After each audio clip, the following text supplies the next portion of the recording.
किताब मुकद्दस में से इस्तिस्ना के 8वें बाब की तिलावत। सब हुक्मों पर जो आज के दिन मैं तुझको देता हूँ तुम्हें एहतियात करके अमल करना, ताकि तुम जीते और बढ़ते रहो। और जिस मुल्क की बाबत खुदावन ने तुम्हारे बाप दादा से कसम खाई है, तुम उसमें जाकर उस पर कब्जा करो। और तू उस सारे तरीक को याद रखना जिस पर इन 40 वर्षों में खुदावन तेरे खुदा ने तुझको इस बियाबान में चलाया, ताकि वो तुझको आजिज करके आजमाए और तेरे दिल की बात दरियाफ्त करे कि तू उसके हुक्मों को मानेगा या नहीं। और उसने तुझको आजिज किया भी और तुझको भूखा होने दिया, और वो मन जिसे ना तू ना तेरे बाप दादा जानते थे तुझको खिलाया, ताकि तुझको सिखाए कि इंसान सिर्फ रोटी ही से जीता नहीं रहता, बल्कि हर बात से जो खुदावंद के मुंह से निकलती है वो जीता रहता है। इन 40 वर्षों में ना तो तेरे तन पर तेरे कपड़े पुराने हुए और ना तेरे पाँव सूजे। और तू अपने दिल में ख्याल रखना कि जिस तरह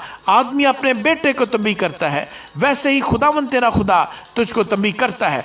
तो तू खुदावंद अपने खुदा की राहों पर चलने और उसका खौफ मानने के लिए उसके हुक्मों पर अमल करना, क्योंकि खुदावंद तेरा खुदा तुझको एक अच्छे मुल्क में ले जाता है। वो पानी की नदियों और ऐसे चश्मों और सोतों का मुल्क है जो वादियों और पहाड़ों से फूट कर निकलते हैं। वो ऐसा मुल्क है जहाँ गेहूं और जौ और अंगूर और अंजीर के दरख्त और अनार होते हैं। वो ऐसा मुल्क है जहाँ रोगनदार जैतून और शहद भी है। उस मुल्क में तुझको रोटी बाफरात मिलेगी और तुझको किसी चीज़ की कमी न होगी, क्योंकि उस मुल्क के पत्थर भी लोहा हैं और वहाँ के पहाड़ों से तू तांबा खोद कर निकाल सकेगा और तू खाएगा और शेर होगा। और उस अच्छे मुल्क के लिए जिसे खुदावंद तेरा खुदा तुझको देता है उसका शुक्र बजा लाएगा। सो खबरदार रहना कि कहीं ऐसा ना हो कि तू खुदावंद अपने खुदा को भूल कर उसके फरमानों और हुक्मों और आइन को जिनको आज मैं तुझको सुनाता हूँ मानना छोड़ दे। ऐसा ना हो कि जब तू खाकर शेर हो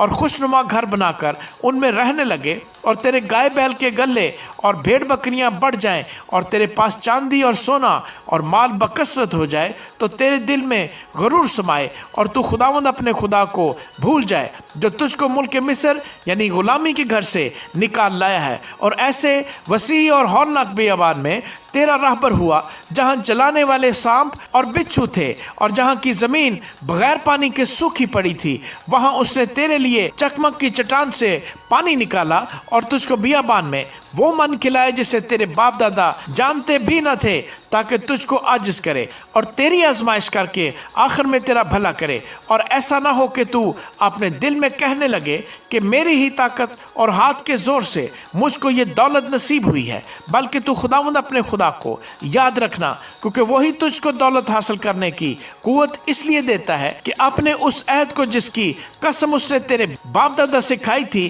कायम रखे, जैसा आज के दिन जाहिर है। और अगर तू कभी खुदावंद अपने खुदा को भूले और माबूदों का पैरो बनकर उनकी इबादत और प्रस्तिश करे, तो मैं आज के दिन तुमको आगाह किए देता हूँ कि तुम ज़रूर ही नेस्त हो जाओगे। जिन कौमों को खुदावंद तुम्हारे सामने हलाक करने को है, उन्हीं की तरह तुम भी खुदावंद अपने खुदा की बात ना मानने के सबब से हलाक हो जाओगे।